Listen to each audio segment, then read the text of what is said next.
409 episodes, and you'd think I could do this with my eyes closed, my ears closed, as it were.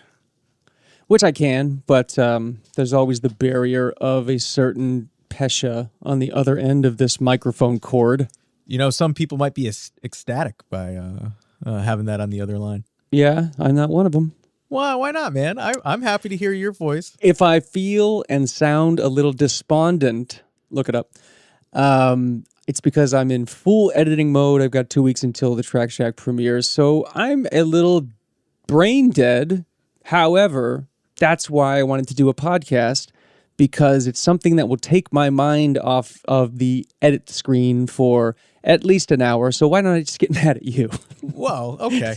It's been nice, you know. It's been nice that we haven't done an episode in a month. I know. I feel like my confidence has come back. Well, I'll fix that. Yeah.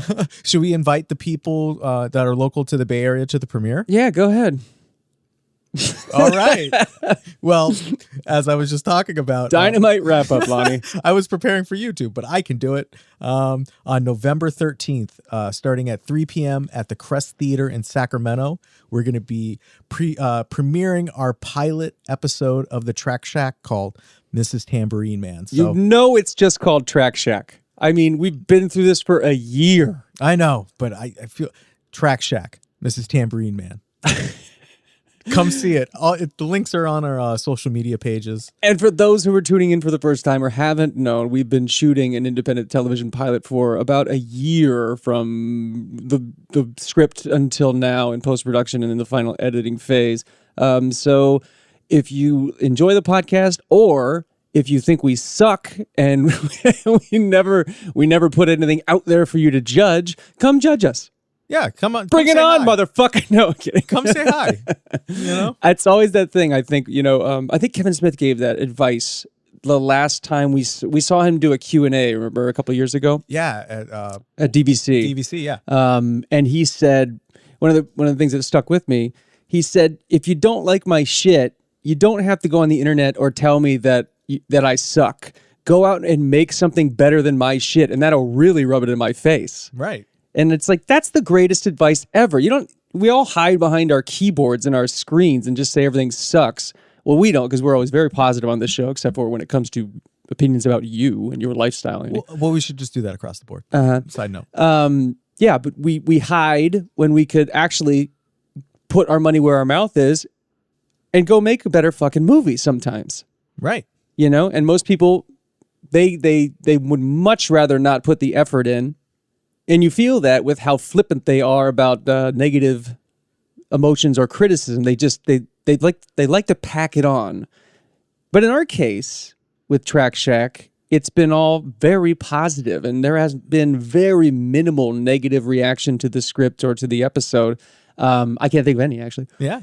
which is very, very good, because the dream is to get picked up and go to series, and then the real notes come in.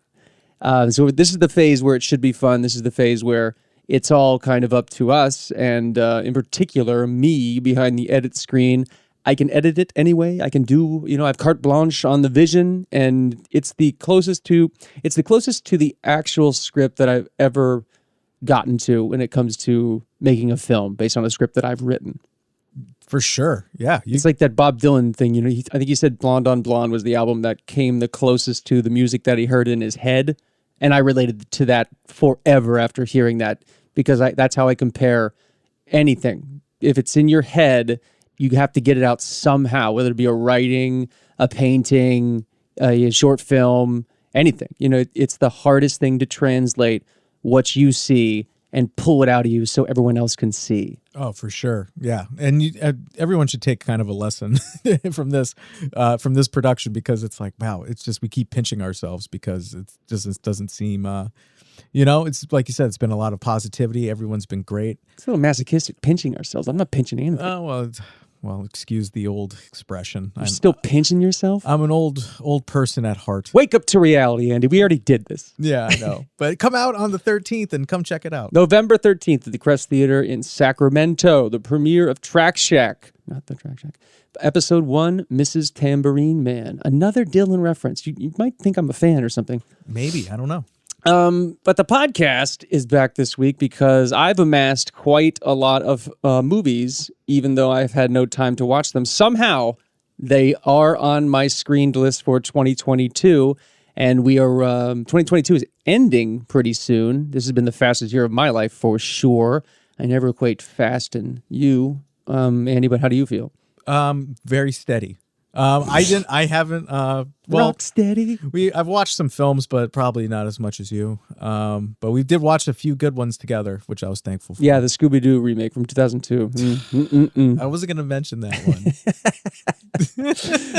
It is Halloween, and when this comes out, it's going to be the day after Halloween, but I think it's apropos to do a Halloween or a thriller or a horror movie. What do you think? I think so. I think Halloween should also have some spillover. I would love to do an episode where you are me and I am you, and we have to improv what each other's opinion on the main movie would be. We're not doing that now. Oh, I'm ready. Although I love, you always do the best impersonation of me. It's like nobody ever gets it as close as that. It's just so funny. Oh, I can pick up the sarcasm in your voice, but it's true. No, I love hearing it. It's the worst impersonation ever, but it makes me laugh every single time. It should be my ringtone.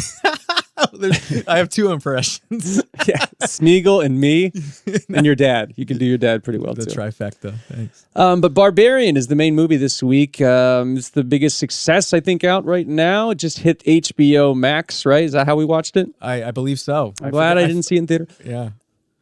No, I want to see. That's the thing. It makes it so easy to view it at home, but I really do want to. After the premiere's over, we're going back to the theaters, going back old school style. Yeah. Well, tell the people what Barbarian's about and who done it. All right. So Barbarian is about a woman staying at an Airbnb discovers that the house she has rented is not what it seems. It's written and directed by Zach Kreger. And it is starring Georgina Campbell, and Bill Skarsgård, and Justin Long.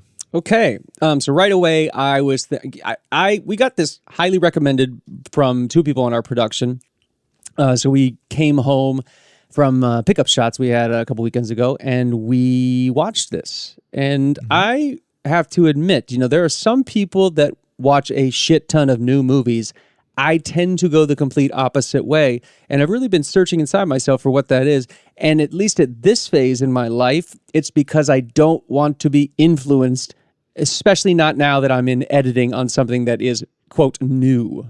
Yeah, that makes sense. Yeah, so new movies are kind of out for me for a while, at least until this is over. And especially anything TV-wise, since we're doing a TV show. Oh my God, if it looks independent, I'd rather watch Friends or How I Met Your Mother or something, because nothing to do with our show. Our show very much looks like The Bear or something like that, or Barry even, know. So the editing influence of shows like that, I just had to ignore them completely. And the same thing goes for new movies, because I'm either going, I could have pulled that off. I like what they've done. I like that style. And then it seeps through into the edit. And even a thriller or a horror film like Barbarian, I was nervous to go into, and happy to say that it didn't influence anything. And I just got to sit down and watch a good old fashioned horror movie for a change. So I was very thankful for this break in my, I don't want to say monotony, but editing everything. It's thrilling, but it's the same thing every day. Yeah, no, I'm glad that we were able to sneak in a horror movie for Halloween. Well, yeah. And also, it's an hour and 42-minute break for me, and I get to go, okay, now you show me what you got, motherfucker. Take the pressure off. Yeah, like I've been doing this every day for the past 6 months. Let me judge somebody else's editing. Right. Zach Kreger, I have to admit, I have not heard of him, nor do I think I've seen a film of his. The Whitest Kids You Know, I guess, is on his credit list, and I have not seen that. It looks like he was an actor first. Yeah. Whether he wanted to or not, but yeah, he directed, looks like all the Whitest Kids You Know episodes, pretty much. And somebody gave him a shot to do a movie called Barbarian. Highly recommended. What do you think, Andy? I was pleasantly surprised by this movie. It went in a direction I didn't think it was going to go, and that really surprised me, because I was cocky in the beginning. I'm like, oh, I know where this is going, and it surprised me. And normally, even if I do get surprised, I'm like, yeah, oh yeah, that's great, that's what it is. But I enjoyed watching this movie. I thought it was completely different than I thought it was gonna be, but it was the suspense was there for me. I thought Paranormal Activity right away. I mean, you say Airbnb, into the synopsis of it, and I think, okay, they're doing this for low budget. They're going to do all one location. There's something low budget about just the way they described this movie to me. Not like that at all. It had an incredible production value. I really liked the look and the feel of this movie. The problem with the movie for me is in the script. I don't know what the movie is supposed to be about. Right. Yeah. And it was kind of fuzzy too, even though it was like it's supposed to take place at an Airbnb. That's it. It was like Full Metal Jacket. You have boot camp, and then all of a sudden it's a separate film. And I've heard that argument before that Full Metal Jacket is two separate films. They don't make sense together. I disagree. I think they're two separate films, but they work well together because they have the same theme. This movie kind of seemed like it was hard left turn when you thought it was going. Like, we kept saying, where do you think this is going? Okay, don't tell anyone because I want to know everyone's answer at the end. But it took such a hard left turn that it's not fun because I couldn't even guess that's what was going to happen. Do you know what I mean? I was disappointed by the fact that I did not see that. They didn't even set that up that was coming. Yeah, I did enjoy that though, because I was like, all right. Well, that's because you're very intelligent, and I love you. Is that your Halloween costume? I'm playing a liar. Okay, I'm going as a liar this year. But they did kind of set it up towards the end of how it is kind of towards the end. That's not what I'm talking about. When they veer off into a cliff, you go, oh, that's what this is about. And then you still don't really know what it's about, do you? Yeah, I got it, I think. Okay, then you're watching a separate movie than me because I thought the entire thing was a metaphor for something bigger.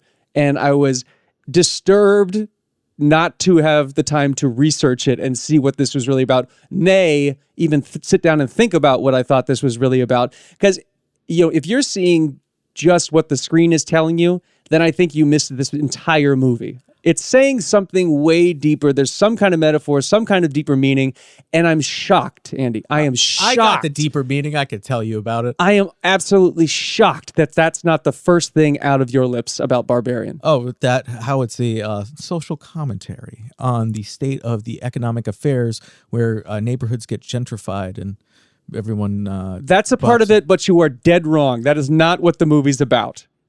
And if you thought the movie is about gentrification and there's a woman doing what she's doing, and people are dying and everything, really? You're not going to focus on that part of it? I feel like the social commentary is about the state of parenting in this nuclear family-esque type. I can't even. Yeah, I know. You're so I'm trying to be a shit. Smart guy for Halloween. Well, that's not working. Let the air out of your tires and be you. It did a lot. No, I get it though. I could see how it could be jarring with the just kind of like, all right, here's the hard right turn. It was a left turn. Well, whichever left way turn's harder to make because you got to cross traffic. That's true. Yeah.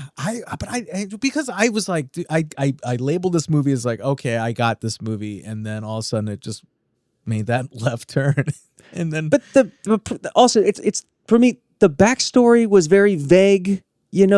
Why everybody was there was not the main characters, was the Justin Long character, his kind of I'm just going at wrong place, wrong time, and something's already happened here. It was very coincidental, but most horror movies are. He owned the house. Shit, but did he have to go right at that moment? Yes, I don't know why. No, he didn't. And also, like we're forgetting the beginning of the movie. What woman is going to go into this house of a stranger and stay the night? Right, with somebody like, I have a competing Airbnb. Yeah, I really find it offensive when we have to disbelieve the plot so much that a woman that shows up to her Airbnb, and why she picked this neighborhood, I don't know. Right. When she had a perfectly great job interview in the city, You know, she could have stayed. There's no hotels in the city. I think they even said that medical convention or some bullshit like that. Oh, of course there is. That company could have afforded a last minute hotel. No shit, especially when she texts from the picture of where I'm staying. And she was like, ooh, don't stay in there. You ever drive into a neighborhood and you're going like, this is getting worse. I have to stay here. I'm going to turn around. Well, you do to make a horror film, I guess. I don't know. That's the problem. And that's my whole conceit here is because it's a horror film, we give it a break on the reality of which the horror film takes place, and that's bullshit, man. It's that thing from Scream. You're too busy running upstairs when you should be running out the front door. It's that stupid Geico commercial where we should go into the shed with all the chainsaws instead of jump in the running car. Like that's the oldest joke about horror movies. People just act stupid, and no, they don't. People are smarter than that, and you can't just make your characters stupid and say, well, that's just the genre. Fuck you. Excuse me. Sorry. Excuse me. Wow. I've been editing for a long time, okay? I could make I'll make an argument. But I agree with you. I didn't not like the movie. Let me be clear. Okay. I didn't not like it. It just pisses me off when people go like, this doesn't make any sense that I would do this. I'm in. But see, with horror films, it's kind of stop. No, I'm not gonna stand here and listen to you explain horror films to me and why it's okay that characters do things that they're not supposed to do and they wouldn't do in reality. Well, why not? That's what you just said you hated about that, and I have some thoughts. Fine. Why are they allowed to do that? Because it's fun for you? No, it bleeds because a lot of horror films bleed the line between reality and fiction. Because of course, in this movie, what happens is that really that the thing, we'll just call it. I don't want to spoil it. It just came out. You know, that would never happen. So you try to root in reality, but you can still play with it a little bit. Just like you don't expect like a fantastical movie to be all completely right. It's just that you're trying to scare horror, and I understand how that could be very pissing off. Listen to me. In a fantasy film like Lord of the Rings, they don't make decisions like they do in horror films where they don't go in that room. They go in it. They either go in the room intentionally because they know danger's in there and they have a big sword and they're going to beat up a bunch of ghosts and shit, or they don't go in there because life is that precious in Middle Earth and anything and everything wants to kill you. Reality is no different. Reality where we are living is not Middle Earth, but it's no different. A woman does not show up to an Airbnb with somebody else in it and she goes, yeah, sure, I'll come in. Yeah, I agree. Are you crazy? No, I was pissed off about that too, but that's the setup for the whole fucking movie. And that's why when the situation reveals itself for what it is, you think it's going to go some way where the tenant there is involved somehow in a conspiracy or something like that. And that's not the case. It takes a hard left turn, and I'm not saying it doesn't recover. You just have to go, holy shit. So that first act was not believable. But the second act is believable because you're in the situation and you have to deal with the reality of the movie finally because you know what's going on. I guess that's the problem with the movie. The setup for the movie I didn't buy, but then the second half of the movie I thought was a fun horror film because you knew what was going on and you just had to forget about the first part or the setup. Yeah, no, that I agree with that. But if I think back on it, damn it, I would probably be yelling at the screen if this was ever on again. I'd just go, here's the part that pisses me off. Here's the part I don't like. And just get me to when Justin Long shows up because then the real movie starts because I don't have to defy belief to get into this world. Yeah, it's a fun watch though for the season. Well, it's a fun watch to watch with your friends and yell at the screen and get angry about, certain plot holes. And I guess that's also part of the horror genre. Not for me. Not for me at all. And let me tell you, I love a good slasher film. I love a good schlocky horror film. I don't like the ones that are real, like the Hostels and all the, what do they call that? The something porn? Torture porn. Jeez, this is your genre. You don't even know what it's called. I thought we were torture porn. I'm so angry today. Yeah, man. I've been staring at a screen for too long. Thank God you're not in the room. Let's talk about Scooby-Doo then. No. The visuals of Barbarian, though, the second half of the movie, it was very scary. It was very intense. It was incredibly well lit and well filmed. Justin Long's character was very confusing the way he played it or characterized it. Seemed like he was in a good mood the whole time. Yeah, even though his whole world's crumbling down. But yeah, he seemed like he was still cocky and arrogant. And I actually do really like his switcheroo personality that he's, because usually he's going to be the shithead that turns out to be the nice guy. Yeah. In this, and you don't know if that's going to happen. So I really liked that character arc in the script. Georgina Campbell, she was amazing. Yeah, she was. And Bill Skarsgård was there. Yeah. like it's so tough because I think he might have ruined his career because he did such a great job as Pennywise in It and in It Part 2. Because I kept looking at him going like, man, I want to see the clown. Yeah. And he has no makeup and he just plays it completely straight. And that's why I was like, well, yeah, I forgot he's just an actor sometimes. He's got to let the shine of that go down a little bit. In a few years, I mean, I love his acting. So Nepotism, though. Nepotism drives me crazy, man. I see Skarsgård and I go, there's two of them walking around Hollywood. And who's their daddy? Right.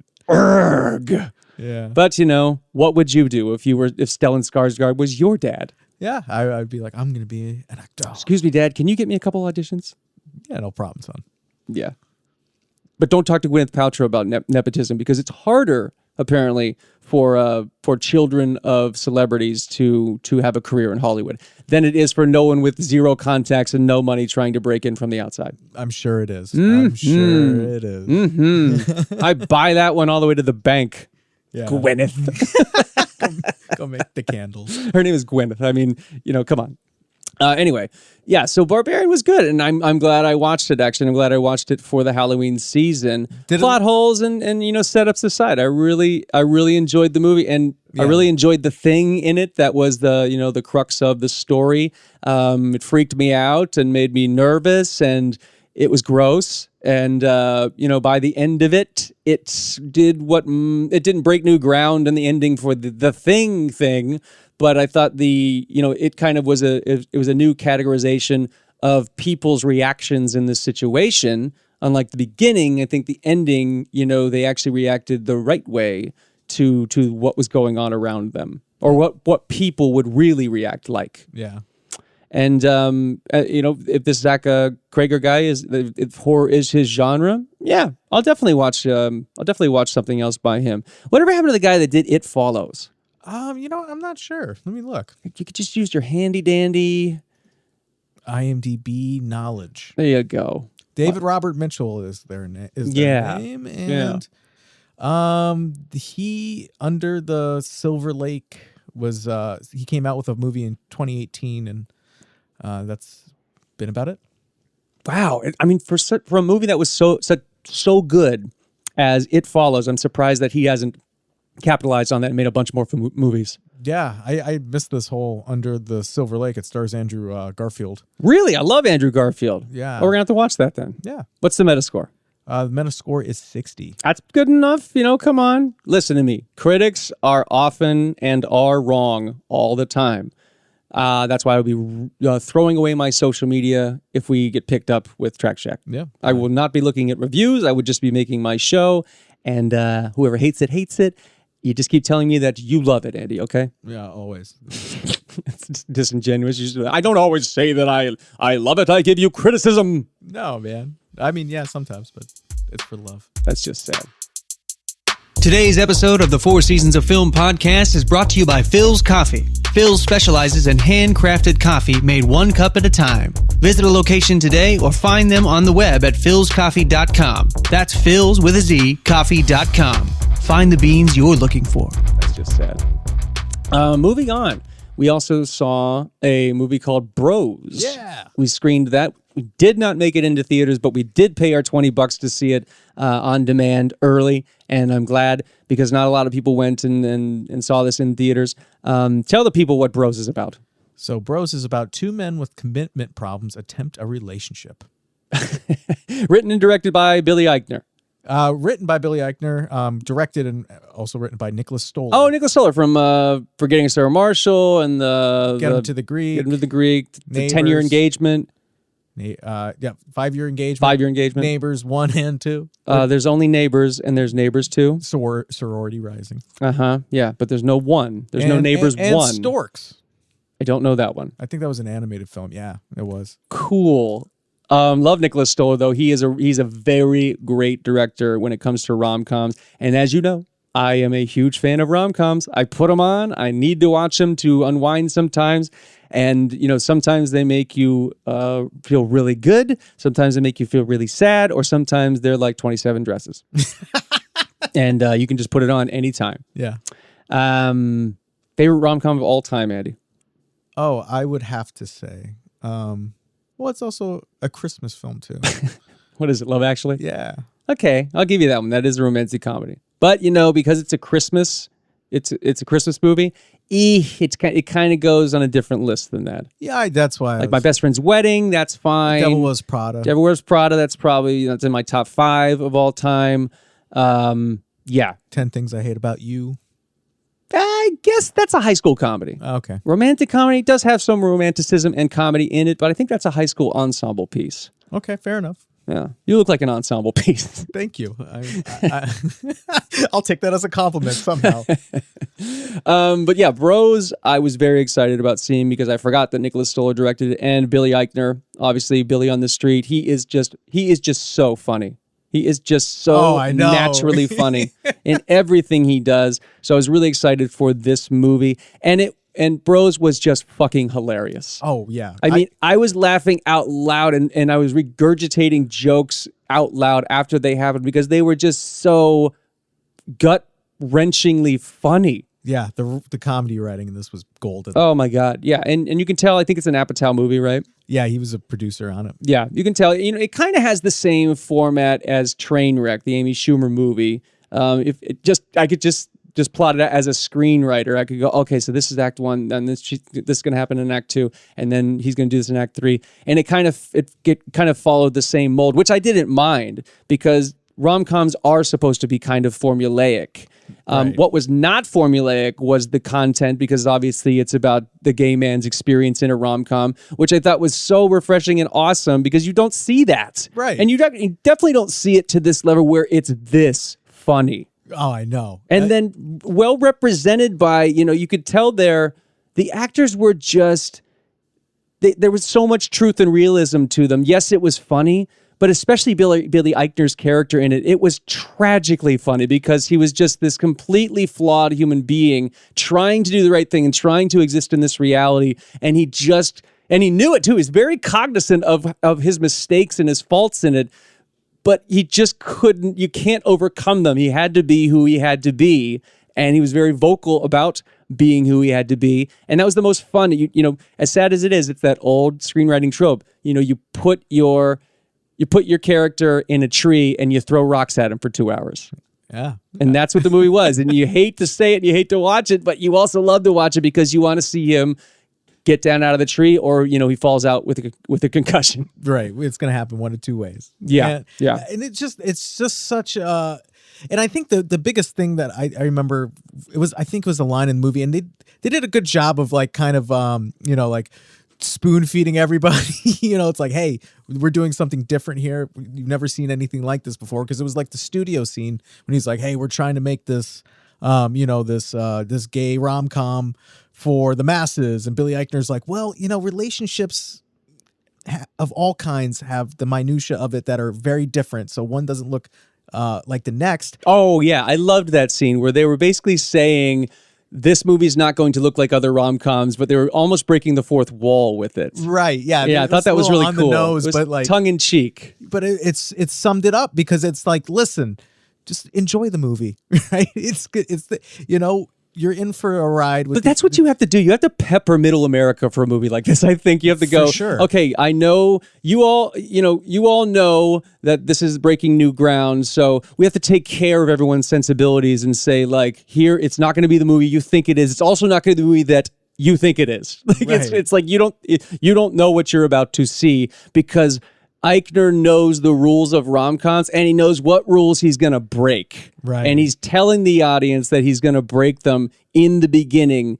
And I think that was a really, really genius move in the screenwriting, because it bled into that reality so well. And even though it was really tongue-in-cheek and always breaking the fourth wall, I really appreciated it. But I also think it was there for again, to break in people that necessarily wouldn't have watched this movie on their own. Right. And you could, and I say this, and I really mean it. It's like you could put this on and watch this with anybody. I mean, you hope you would be able to, right? But oh my God, why shouldn't you? This right. is, I mean, it's a great movie. It's hilarious and it's really heartwarming. Yeah. It's like any great romantic comedy. It breaks new ground in that it's a commercialized movie about gay men's relationships in this large setting and large budget way. There's of course been other romantic comedies, but not to this degree where it's an Apatow, Nicholas Stoller. You know, it's like this is the creme de la creme of studio making here. So that's really brave and bold by the studio that did this. And it's surprising it's taken this long. Number one, that's, you know, but number two, it's such a great watch because they didn't go out of their way to shock or not shock or, you know, pussyfoot around anything. It was just the movie it needed to be, and they didn't pull or overpunch anybody. And it might sound like that's condescending to the movie, but no, it's like, I think it was just so brilliantly executed from all people involved that the clear vision of their intention, it slayed me how well executed this movie was. Oh yeah. You know, it served its purpose, and it also gave insight into that reality with the greatest insight, I guess, is what you think you know and what they present to you and say, oh, it's not, nobody lives at all like you think they do. Mm-hmm. Whether you're gay, whether you're straight, whether you're anything. You know, all the stereotypes of a romantic comedy, that's the stereotype that everybody thinks is going to happen. And yes, they're there. Some of those are in there, but also the lifestyle isn't what you think it is. It's very complex and it's very funny and it's very hard and all those things. You know, so it was also really like kind of like an insight or an educational film in that way too, where people are going into this film going, I think I'm going to learn something because the world is more open now than it ever has been, I feel, at least. So you go into it and go, sweet. And the fact that it's just, you know, it's just a real life version that has amazing jokes in it. And Cinderella story. So entertaining, and it's such a great movie. It's everyone a good should movie. Everyone should watch this. Everyone should watch this with as many. I'm sad we didn't see this in a packed house. Oh, it would have been amazing. I mean, at the Castro Theater, it was probably sold out because I remember that they came and Billy Eichner came and everything, a month ago or something. That would have been really fun. Just the amount of laughter in that room, it would have been an entire theater of fun. And I'm sad that we missed that. A revival screening I shall go to someday. Oh, for sure. Yeah. Yeah, that was that's my favorite new watch that we watched since the last episode. I mean, we also watched new movies, The Greatest Beer Run Ever and Hocus Pocus 2. Which one do you want to talk about? I don't know. You pick. Between the two. Well, which one did you like better? Yeah, you have to pick one. People are gonna kill me. I don't know, man. I'll take it. Fuck you. I liked Hocus Pocus too. I know that sounds strange. I know I'm not the kind of person you're probably guessing that would have enjoyed that movie, but it was not a bastardized version of the original. Yeah. Okay. Yeah. It was just for me. It was it was like Coming to America 2, the reboot. No, movie. it's better than that. Oh, okay. Yeah, I was not, that one just wasn't for me. I thought there was incredibly talented people in it, and there was some good jokes in it and everything, but it didn't have the same feeling as the first movie. Coming to America has a feeling like it's a perfect 80s comedy and then a perfect comedy and also some kind of independent punk rock, like in your face, fuck you attitude to it, because it does not pull its punches with its jokes. Yeah, I agree. Okay, well, and they pulled their punches with the second one. It was a rehash of jokes, and everything was nothing felt like it was in the streets of New York with the second one. It was a big studio. Yeah, it was a big studio. Everything was bright, great, talented people in it. It just missed the feeling and the reality of the first one. Even everything that was in Zamunda even felt inauthentic in the second one. In the first one, I really believed that country existed. And in the second one, I went, no, this is a studio somewhere. Yeah, okay. That's Leslie Jones. Yeah, But I wanted to love that too. But the Hocus Pocus, on the other hand, it definitely felt more in vain that they picked it up where they said they were going to pick it up. They gave some kind of, homage to the original, and they didn't rehash enough jokes where it annoyed me. And they also gave me, they gave us more heart this time. And that's what you're always lacking from sequels, especially reboots. They made the Sanderson sisters actually care about each other. And if you watch the first movie when it first came out, my favorite thing about the first movie wasn't the Sanderson sisters, but now it is. Looking back, everybody took off and everybody loved that movie because they were so good, all three of them. And you couldn't name who the kids were in it, even though they were the heroes. Yeah. And so that's why they were interchangeable. You didn't even bring anybody back for Hocus Pocus 2 because you didn't need to. It's about the Sanderson sisters. They continued the mythology. They went back a little bit and, gave us some more information from, when they were children and everything, which, I thought that's easy and cliche.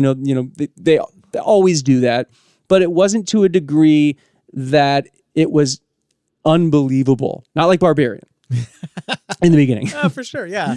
But it's also a Disney movie, so give it a fucking break, man. It's not Citizen Kane or a movie you've seen.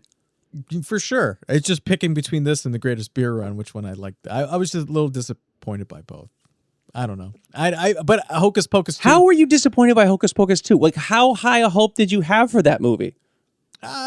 It's a remake. I know, it's a reboot of Hocus Pocus. I was like, this is the only joke that I didn't like was when they started singing again. I know that. That really bummed me out, and it was the same joke again, where everybody's under the hypnosis of the song, and the song's really bad this time. Yeah. But Bette Midler did a great job in this movie, and it really got to me, her performance at the end of it. She really puts everything into to this character again, and she doesn't miss a beat. And she was my favorite part about the movie, for sure. Yeah, the acting's great in it, and the kids were good in it too. They weren't like caricature Disney actors. They were real teenagers. They seemed real, and they had real problems. And I like the stuff, where it's like two friends, and then one gets a boyfriend, and then they haven't talked to her in so long. Like, it was really, I liked it. It was, it was relatable to remember being that age and everything. So you're just dead wrong, Andy. This was good. All right, cool. And the greatest beer run ever.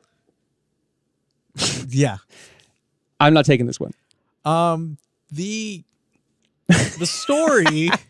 Greatest beer run ever. The greatest beer run ever. I'm sorry if you forgot the title. Yeah, that one was a little bit too on the cheese factor for me. Cheese? No, I didn't think so at all. It was actually, there was a reality in that, and it was a very sad reality and a very real reality: the Vietnam War, and a buddy trying to go over and deliver a beer to every one of his buddies that are over there serving. It just seemed a little far-fetched, and then you research it, and it's based on a real story.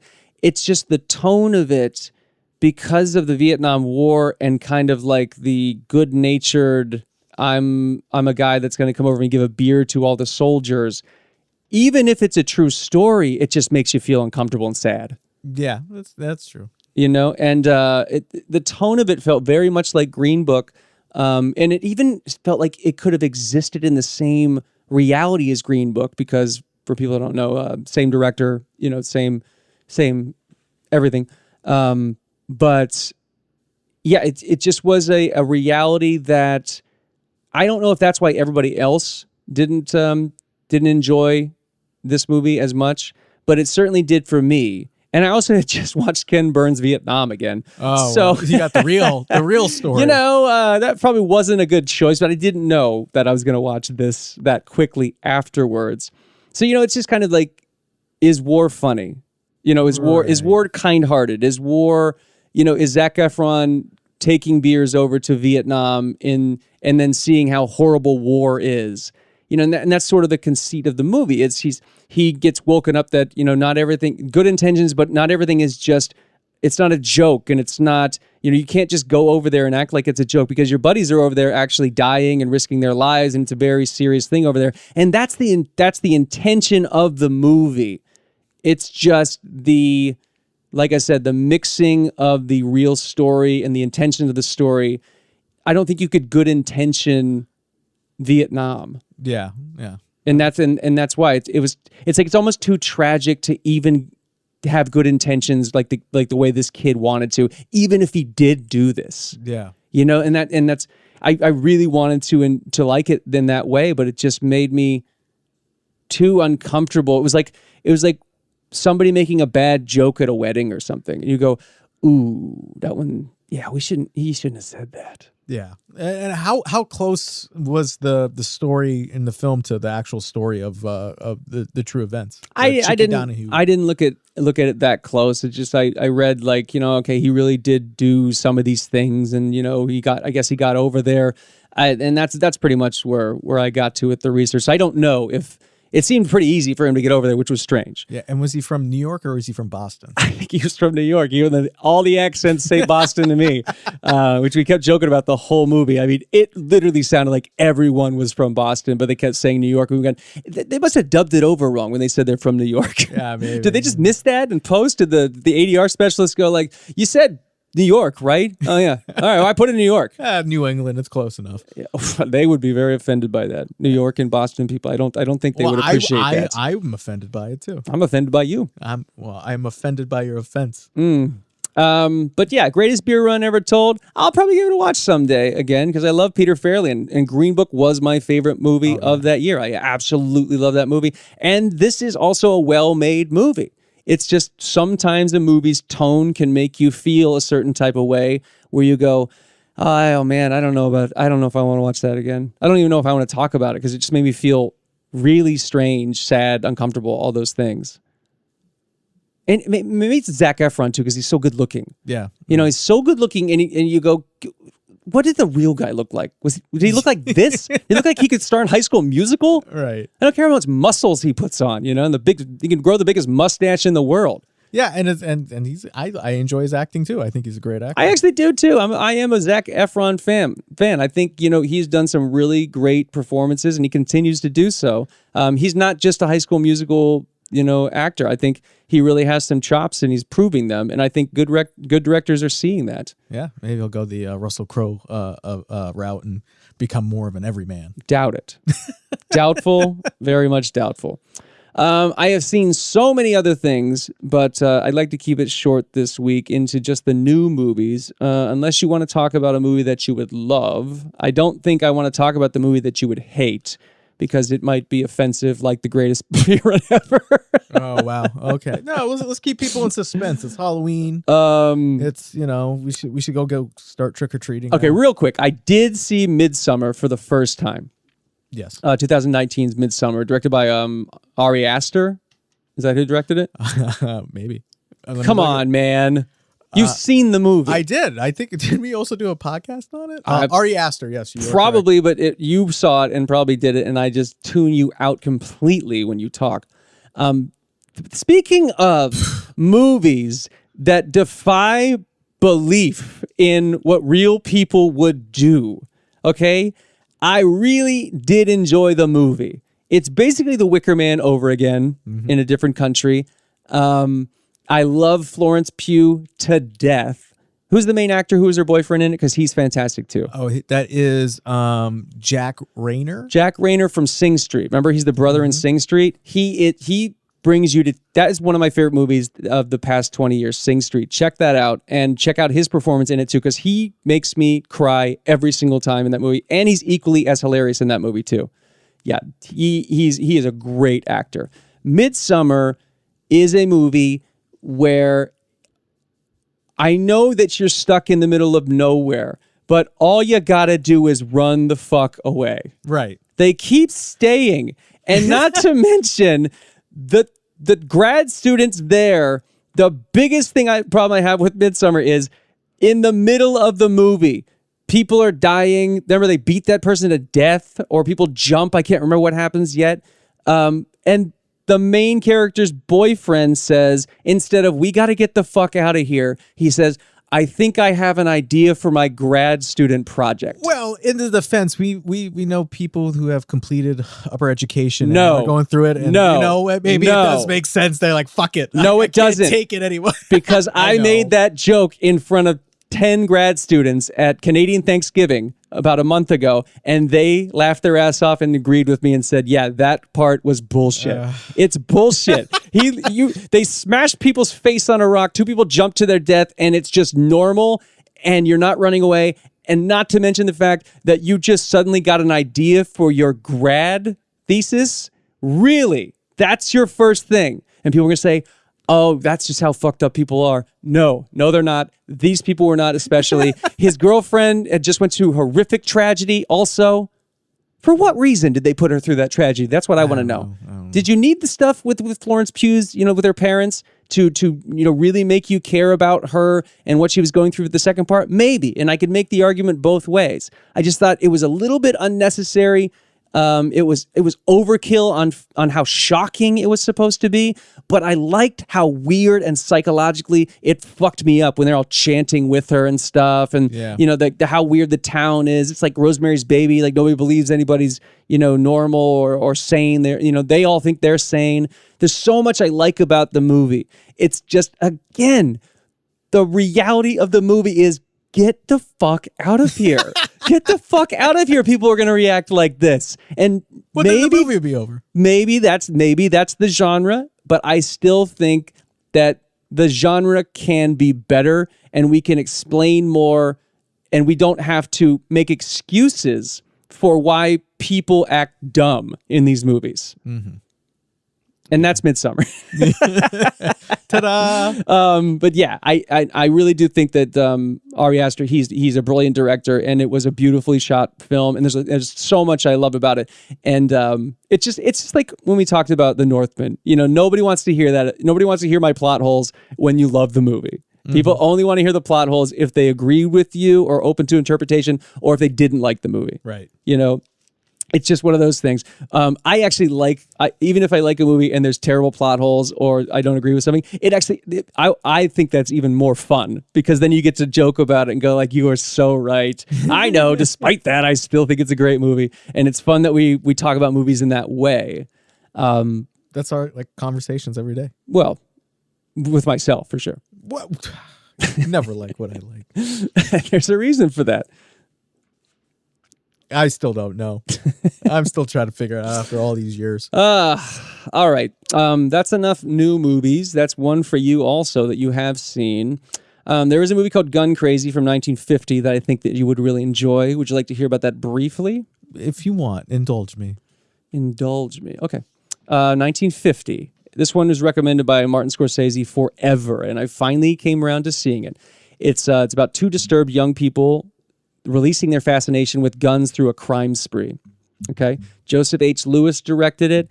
It feels very much like an independent film noir, if you would, and shot actually up in Santa Rosa. We have friends that live up there in Santa Rosa, California. Famous shot where they didn't tell anybody that they were going to have actors pull up to a bank and actually stage a bank robbery and run out of the bank. And people actually thought they were actually robbing the bank, and they're calling the police. They're lucky they didn't get shot. Yeah. They are really lucky. Yeah. Holy shit. Dalton Trumbo also was a co-writer of the script, probably under a pseudonym at the time. Or it was 1950. I don't know if the blacklist had happened just yet. But it's a very fantastic movie. You would love it because it is about a fascination with gun culture and with guns, especially in 1950, right after World War II. So people were a little bit more gun crazy, and they were raising more gun crazy people because everyone knew how to use guns because of the war. So kids, like little kids, were getting guns at a very young age, and it is about this young kid played by John Dahl who has a fascination with guns, and you see that grow throughout his lifetime until eventually he has no other recourse but to use the gun to improve his station in life. He meets a young woman who also has a fascination with guns, and she's not good for him, and he not good for her. And what happens? They develop a life of crime, sort of like Bonnie and Clyde, and it's just a fantastic bank robbery story meets film noir. I think you would really enjoy it because of the way it's shot and directed. The writing's tremendous. The dialogue's tremendous. And it's very thrilling. It's a very, very thrilling movie. That seems cool. I'm not a gun guy, but Cops and Robbers, you know? Yeah, I'm down to watch it. Did you ever see Cops and Robertsons? Yes. Chevy Chase and, come on. Out of my cold, dead hands. Oh, what the fuck is their name? Charlton Heston. Yes. Horrible movie. It's not horrible. I've seen it like 5 times, but Cops and Robertsons. Wow. That's a Cops and Robbers movie that they mix that genre with Chevy Chase movies. Like I said, I've seen it 5 times. But you will enjoy Gun Crazy. Seek it out. Scorsese cannot rave about it more, especially for the cinematography, which I don't think you'll appreciate because you don't know what that means. I do not. I don't understand the medium. But you should bow down at my feet and thank me and say thank you, Mr. Director, Mr. Filmmaker Nathan Robert Blackburn, for indulging me and giving me fresh cinema to watch, because I am unworthy, as I do not know my ass from a hole in the ground when it comes to film history. No, I'm not going to say that, but thanks. It's Halloween. That's what you're supposed to do at Halloween. Yeah, is it? I don't know about pretend to be something you're not. Well, I'm pretending to be thankful. No, I was pretending. That sounded like you. That sounded exactly what you would say. I was pretending that you should do this and you would do this, but of course you're not going to listen to me. All right. Anything you want to mention real quick that I should see or you have seen that you really enjoyed? I don't know. I'm good on that, but just once again, come check out the premiere of Track Shack November 13th at the Crest Theater. I'm good on that. I'm good on that. It's not why we're here or anything. I know. But I was only half listening anyway, so thank God you don't have anything. Okay, good. All right. Bunch of shit. That's it. Track Shack premiere on November 13th. We'll try to squeeze in another podcast next week, even though I think we're seeing Tarantino give his Q&A with his new book in the city, so maybe not. But if not, we'll do a podcast after the screening of Track Shack, and maybe we'll do a quick wrap-up on that. Keep film alive. Thanks, Andy. You were here, right? Happy Halloween, yes. Okay. Maybe you'll come up with some actual movie watching in a future episode. Yeah, maybe after something I would have seen, something I would like to see, something I'd like to talk to you about. I'll have a whole list of things you've seen that you will like. Okay, but you're still not answering the question. You're dodging. You know what? Forget it. Forget it. All right. Keep film alive. We'll see you on another episode of 4 Seasons of Film.